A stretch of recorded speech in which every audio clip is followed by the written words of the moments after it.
மகர ராசிக்கு இந்த மாத கிரகநிலை பார்க்கும் பொழுது உங்கள் ராசிநாதன் சனி அஷ்டமாபதி சூரியனோடு இணைந்து சஞ்சரிக்கிறார். குடும்பஸ்தானத்தில் சனி இருப்பதால் குடும்ப சுமை கூடும். கொடுக்கல் வாங்கல் கவனம் தேவை. எதிர்பாராத செலவுகள் ஏற்பட்டு இதயத்தை வாட வைக்கும். புதிய முயற்சியில் மற்றவர்கள் நம்பி செயல்பட இயலாது. உங்கள் ராசிக்கு 3, 12 ஆகிய இடங்களுக்கு அதிபதியானவர் குரு, 5, 10க்கு அதிபதியானவர் சுக்கிரன். பகைக்கிரகமான இவர்கள் இருவரும் பரிவர்த்தனை யோகம் பெறுவது நன்மை தரும். உடன்பிறப்புகள் வழியில் நல்ல தகவல் கிடைக்கும். பிள்ளைகளாலும் பெருமை சேரும்.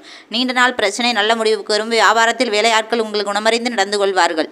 பொது வாழ்வில் உள்ளவர்களுக்கு தீட்டிய திட்டங்கள் நிறைவேறும். வியாபாரம் மற்றும் தொழில் செய்பவர்களுக்கு கணிசமான தொகை கைகளில் புரளும். உத்தியோகத்தில் உள்ளவர்களுக்கு மகிழ்ச்சியான தகவல் கிடைக்கும். கலைஞர்களுக்கு எதிர்பார்ப்புகள் நிறைவேறும். மாணவ மாணவிகளுக்கு மந்தநிலை மாறும்.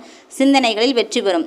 பெண்களுக்கு குடும்பத்தினரின் அனுசரிப்பு குறையும். விட்டு கொடுத்து செல்வது நல்லது. இம்மாதம் வாராகி வழிபாடு நன்மையை தரும். இந்த வீடியோ உங்களுக்கு பிடிச்சிருந்தேன்னா கமெண்ட்டில் சொல்லுங்கள். லைக் பண்ணுங்கள், ஷேர் பண்ணுங்கள், சப்ஸ்கிரைப் பண்ணுங்கள். Bye bye from Sakthi Siva.